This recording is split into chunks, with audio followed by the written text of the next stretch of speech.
businesses in many ways. Has truly been a collaborative effort with residents, businesses, our schools, and all levels of government to keep everything going. We all know we get the best outcomes when we work together, and you all play a huge role in the success of our great town. And I'd like to take this opportunity to thank our town board members who have worked in partnership with me. Deputy Supervisor Linda Murphy, town board members David Green, Melissa Jeffers, Jill Penn, Danielle Futia, and Rick Field. I also want to send my thanks to our town clerk, Julie Gansel, and all the dedicated department heads along with their hardworking employees. These employees are the backbone of what makes Colonie a great place to live and do business. I continue to work in partnership with Albany County Executive Dan McCoy, and I want to thank Dan for not only his hard work and commitment to the COVID-19 pandemic, but his continued support of our town. And as supervisor, I'm very fortunate to have productive working relationships with the mayors of our two villages. Mayor Meg Rainier of the Village of Menands and Mayor Tom Tobin of the Village of Colonie have always worked closely with me. I also want to thank Ed Sim, who was the interim mayor of Colonie Village, after Mayor Frank Leake stepped down early last year. It was very sad to hear that Mayor Leake passed away last November after serving the residents of Colonie Village for 40 years. And just last month, Village of Colonie trustee Jack Murphy passed away after 25 years of service. These men were good friends of mine, and they will be truly missed by so many people. While everyone will remember 2020 for the coronavirus pandemic, the town first had to manage a ransomware attack on our computer system in January of 2020. International players hacked into our network and demanded $400,000 before they would allow us the use of our network. While this attempt was not successful in accessing any vital information, it necessitated a complete restoration of all of our servers and desktops. Our management information department did an excellent job in technology security, and no data was lost and no ransom was paid. Even with this setback, they were still able to accomplish some major goals for 2020. First, the tax collection system was replaced with a newer, upgraded system that allows for additional features for paying taxes. The system now allows a resident to view or print their tax bill information online, as well as pay by credit card. Second, the town processes its own payroll for its employees in-house. This system was also upgraded in 2020, providing for greater efficiencies, the ability for cross-training, and faster reporting. And third, the town also implemented Stay Connected, which is a public information system. By providing an active email account, residents can choose those areas of town services that they are most interested in receiving updates. The system replaces a service that became inactive in 2019. The next phase of Stay Connected will include the ability to capture cell phone numbers for residents that prefer text messages to an email message. As we look to 2021, we will be implementing a new point of sale system, upgrading our purchasing and accounting system, and a new integrated credit card system for improved online pay services. March of 2020 presented us with the challenge of the COVID-19 pandemic. A host of tough financial decisions had to be made early on, keeping in mind the effect of the projected lost sales tax revenue. When we started the COVID conversations last March, we were expecting revenue shortfalls in the area of $7 million. We had to take steps to fill the gap by furloughing 50 mostly part-time employees, delaying replacement of vacated positions, mandating reductions of overtime, and eliminating all non-essential spending. Fortunately, sales tax has generated better than expected revenue, and we are expecting to be short revenue in the $3 to $4 million range.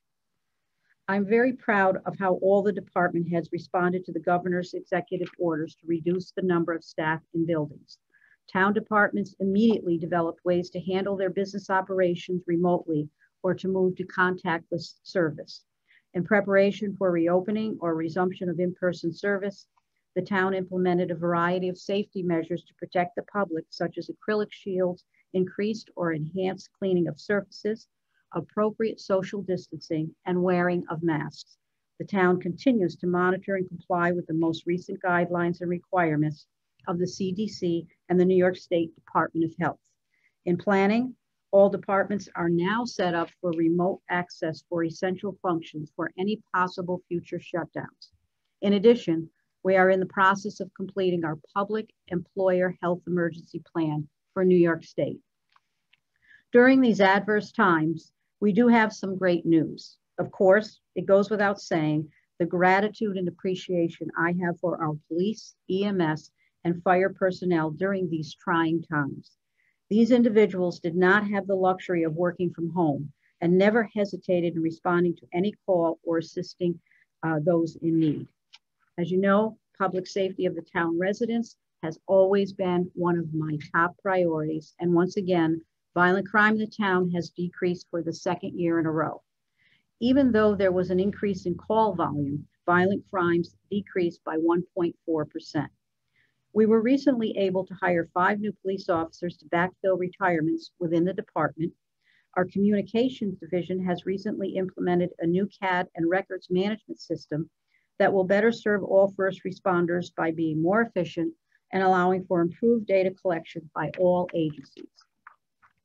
As a result of Governor Cuomo's executive order number 203, requiring each local government to adopt a policy reform plan, we created our Colonie Comprehensive Police Practices Review Committee. We are in the process of completing our plan, which will be presented to the public. Colonie EMS had another banner year. I'm proud to acknowledge that for the 4th year in a row, they received the American Heart Association's prestigious Lifeline Gold Plus Award. They were also selected as one of only 205 agencies nationally to participate in the emergency triage, treat, and transport model by the Centers for Medicare and Medicaid Services. This model will allow greater flexibility of our department to address emergency healthcare needs of Medicare beneficiaries. In addition, our EMS department has collaborated with Siena College to provide training and experience to students as part of an EMS crew. I also want to say thank you to our 12 volunteer fire departments for their service and the precautions they took during the year. They were able to maintain their highest level of professionalism and service to the community without one department having to shut down because of the pandemic. Through our community development department, the town has secured close to $1 million in community development block grant COVID funds to prevent, prepare for, and respond to the coronavirus. These funds will be used to provide legal and financial assistance to low-income colony homeowners and renters who have lost employment as a result of the COVID-19 pandemic, provide grants and technical assistance to small businesses located in the town of Colonie that have been impacted by COVID-19, and to provide financial assistance to local school districts to purchase technology resources to accommodate remote learning. Our Pure Waters Department continued to complete its mission of protecting public health and the environment without interruption throughout the pandemic. Since 2012, we have completed more than $14 million in capital improvement projects in the sanitary sewer collection and treatment systems. Every single project has been delivered at or under budget, with our average project completed 30% under the authorized amount. These investments are occurring while the town of Colonie maintains sewer use charges at 54% of the national average. There are 2 major projects to highlight for 2020. First, the completion of the 2019 sanitary sewer rehabilitation project along Albany Shaker Road. The second being the construction phase of the Albany Shaker Road pumping station at the intersection of Albany Shaker Road and Maxwell Road to replace the oldest pumping station in the town. This $1.9 million project is expected to be completed by June of 2021. Pure Waters continues to work on their long-term infrastructure plan with other important needed projects in the works. 2021 is also going to see construction of the $3 million Mohawk View Water Pollution Control Plant Clarifier Rehabilitation Project. In addition, the first phase of the Pure Waters Pipe Bridge Rehabilitation Project will begin construction, which will be the replacement of the Dry River No. 3 pipe bridge along Swatling Road. And as usual, the Latham Water Department had an active year in replacing infrastructure and completing our emergency connection with the City of Albany. The town, in partnership with the City of Albany Water Board, was awarded a $3.2 million contract in 2019 to install 2 emergency interconnections between our respective water distribution systems. Since this project benefits each community equally, the cost of the total project was split equally between the municipalities. The town received a Drinking Water Infrastructure Improvement Act grant in the amount of $960,000 to help fund much of its portion of the project. The project included the installation of approximately 7,500 feet of a new 24-inch water main. And even though this was a huge undertaking, construction of the project was completed earlier this year. In 2010, we began our paving and storm water improvement program, and we were funding it at $2.5 million per year. Last year, I was happy to announce that we were able to add an additional $250,000 in 2019 and $500,000 in 2020. This additional funding enabled our highway department to complete more paving projects than ever in 2020. To keep this aggressive pace in 2021, I am thrilled to be able to increase the budget line by another $300,000. In February of 2020, we hired Sean McGuire as our new Director of Planning and Economic Development. He came to us with a very strong background, and it wasn't long before he had to use these skills. 2020 saw our Planning and Economic Development Department have to adapt quickly with the new regulations and restrictions they were tasked to enforce due to the pandemic. They launched the first temporary outdoor seating program to fast-track approvals to allow restaurants to create new outdoor seating spaces in response to decreased indoor capacity. I am also pleased to announce that in November, their department was recognized with a 2020 Best Practice Award by the New York Upstate chapter of the American Planning Association. This was awarded for their effort and successful implementation of a remote public meetings plan for the Planning Board, CMAP, the IDA, and LDC.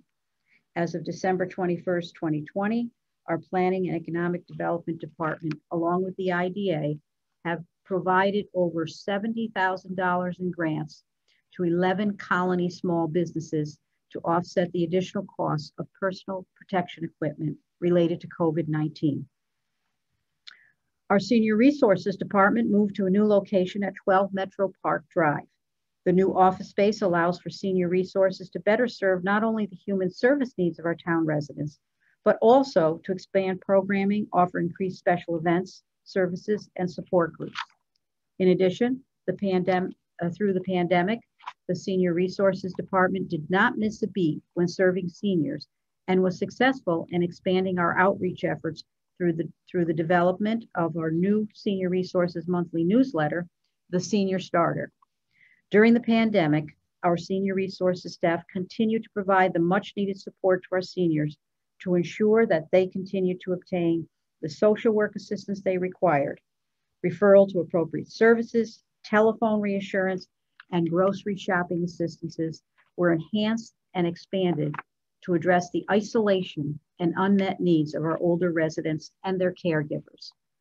After 29 years of service, I want to thank Christine Carey for her vision, leadership, and dedication to our senior population.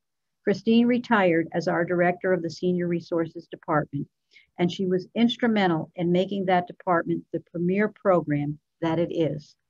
On January 4th, Angelina Searles was promoted to Director of Senior Resources. With 15 years experience, she is well prepared to continue and expand the mission of Senior Resources. As was true for all our departments, the Parks and Recreation Department had to make some financial decisions in the wake of the pandemic. Early on, it was decided not to open the Mohawk Riverview Park Pool Complex or the summer playground program for safety and financial reasons. While all rentals in the town parks had to be canceled, the Crossings Park, Mohawk Riverview Park, and the Pocket Parks remained open for outdoor activity. All the trails and paths remained open with social distancing guidelines in effect. Even with these constraints, we were able to accomplish many projects with the assistance of grant monies received. The Mohawk Hudson Bike Hike Path underwent major improvements with 4 miles of the bike path being paved and improving the infrastructure. A new pavilion was built at the Mohawk River Town Park to be utilized by the Summer Easter Seals program.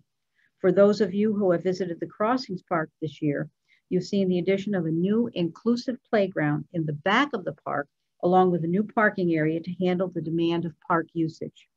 The Parks Department has also implemented a memorial bench program where anyone can have a bench installed in our parks or the bike path in honor or memory of a loved one. I'm delighted to see this program is caught on, and we already have orders for benches. We did have some other great news, and that was from the town golf course. It was evident that under all the COVID restrictions, people wanted to be able to take advantage of outdoor activities.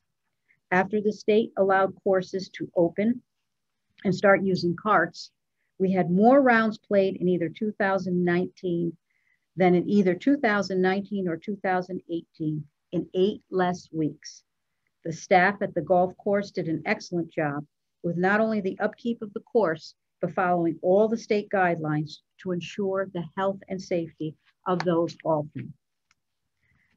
And last year, I announced that the town had entered into an agreement to purchase power from the schuylerville hydroelectric facility. I'm proud to report that this project has completed its full calendar year of production. Since June 2019, the Schuylerville Hydro Project has generated over 10 million kilowatt hours and saved over $280,000. One of the highest producing remote net metering projects in the state, the project is forecasted to reduce the town's carbon emissions by 116,000 tons over the next 20 years. That's the equivalent of planting nearly 2 million tree seedlings or taking 25,000 cars off the road for a year. In 2018, we began an ambitious renovation of our town library. In 2020, we saw the creation of an additional meeting space, a new adult quiet reading space, and a new roof. This year, we will be installing the new HVAC system. I'm pleased to announce the library again won the Times Union Readers Poll as the best library in 2020 and Program of the Year from the Upper Hudson Library Association system for a joint program we did with Siena College. In addition, phase 1 of the restoration renovation of the historic Prine House is complete. If you've had the opportunity to drive by, you'll see that the facade is no longer bright white. The windows have been completely refurbished, the new roof is finished, the chimneys have been repointed, and the drainage issues have been resolved. With the support of our town staff, along with Friends of Prine House volunteers, repairs are also going on in the barn, the carriage house, the schoolhouse, and the tool museum. In closing, I want to thank you all for your commitment to our great town. As you are aware, and you heard earlier, I announced my retirement earlier this month, and I will not seek re-election this year. It was my honor to serve the businesses and residents of the town for the last 13 years, and I look forward to the challenges that face us in 2021. I sincerely want to thank everyone who supported and worked with me through some very difficult financial times. We worked as a team through those adversities, and we worked together through the difficult challenges of the COVID-19 pandemic. We still have a lot of hard work to do, and I know everyone's commitment and determination will help us succeed as a community. And once again this year, we have exceeded all expectations, and we will continue our conservative financial approach. This has been a tough year, and we're all looking forward to 2021. I'm hopeful it will be a healthy and happy new year for everyone. Thank you. Thank you, Paula, and thank you so much for your dedicated leadership. 2020 was really a significant accomplishment, and hopefully 2021 will be a great one for you as you wrap it up. Keep up the great work. So I'd like to open it up for questions. Please add them to the chat feature, and I will pose them to the supervisor.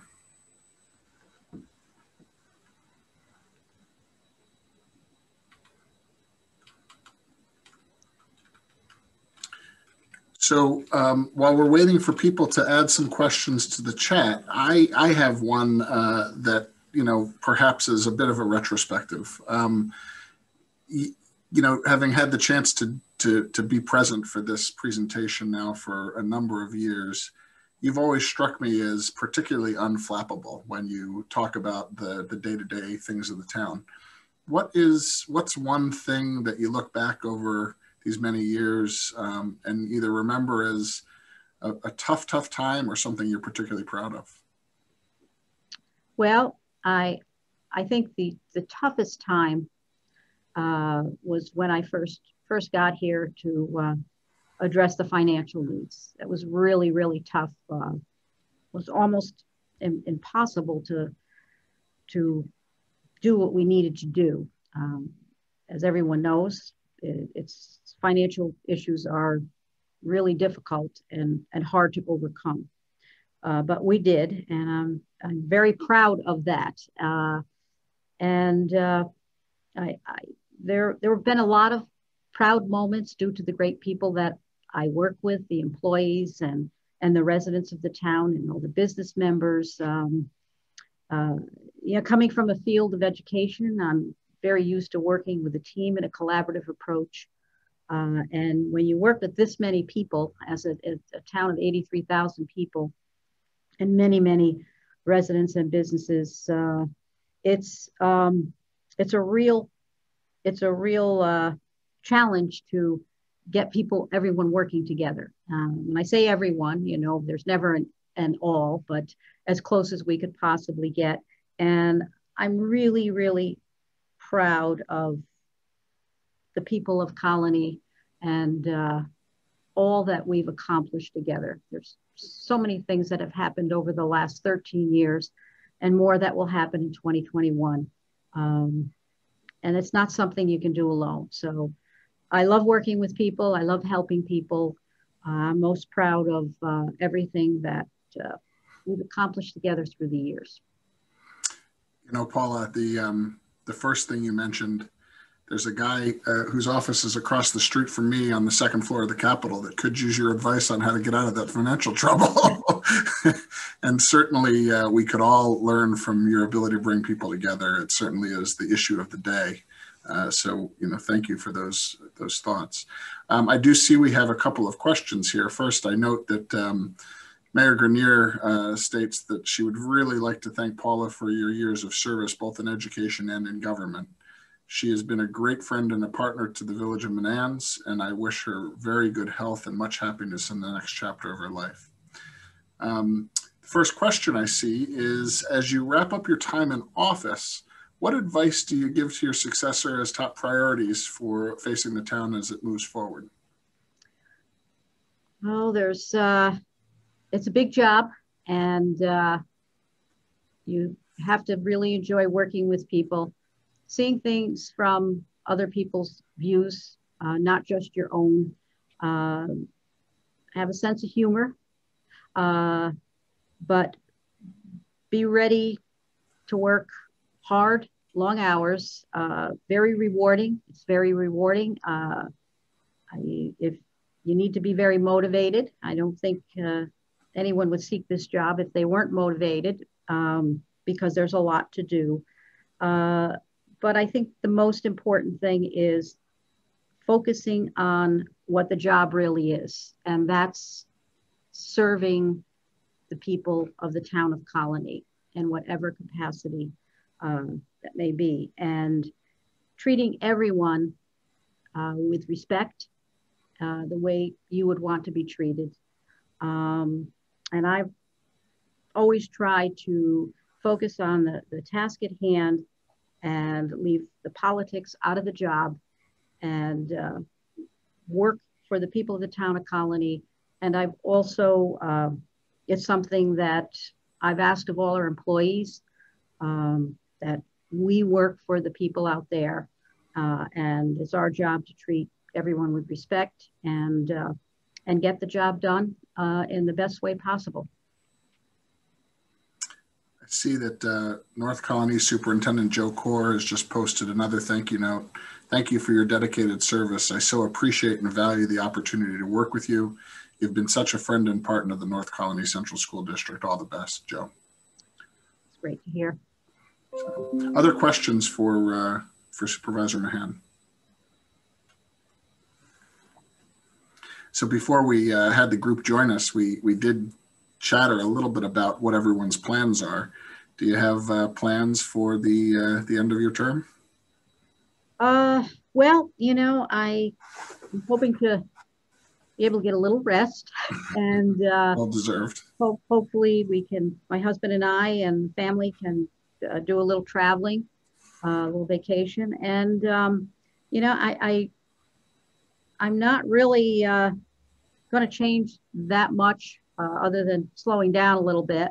I'm looking forward to a little bit more of a normal life, normal hours, and just being myself, living in this great town. I'm not planning on moving anywhere.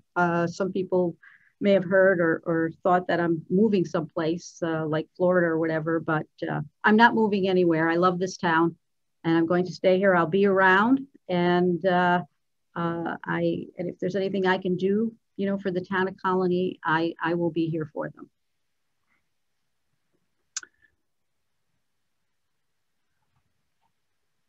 Any last questions before we wrap up our session today? I have one here now. As a younger future leader in the town, it's been an honor to work with Supervisor Mahan in the last 3 years, and I'm fortunate to have learned from one of the most successful leaders in the town's history. Thank you for your dedication and for always leading by example, Melissa Jeffers. Ms. Jeffers is a town board member, of course, for those of you who don't know. Yes, Melissa does a fantastic job, and it's fun working with people of all different ages and young people. Melissa's rather young, and brings me back to my years in teaching. So.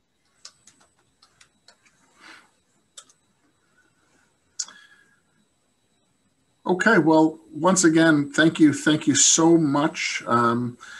I know that the chamber community is very, very disappointed to hear that you're not seeking re-election, given the support that you've had for the entire business community over these many years, but we certainly understand your desire to move on to the next phase of life, enjoy retirement with your family, and spend time with them.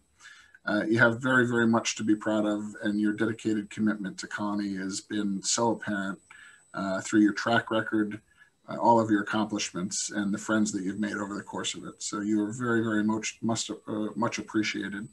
Thank you again to the event sponsors, CBRE Albany and HMS Agency. Our thanks to each of you for your ongoing support of the Capital Region Chamber. Be well, stay safe, and have a wonderful day. Paula, thank you again. Thank you so much. Thank you all for everything.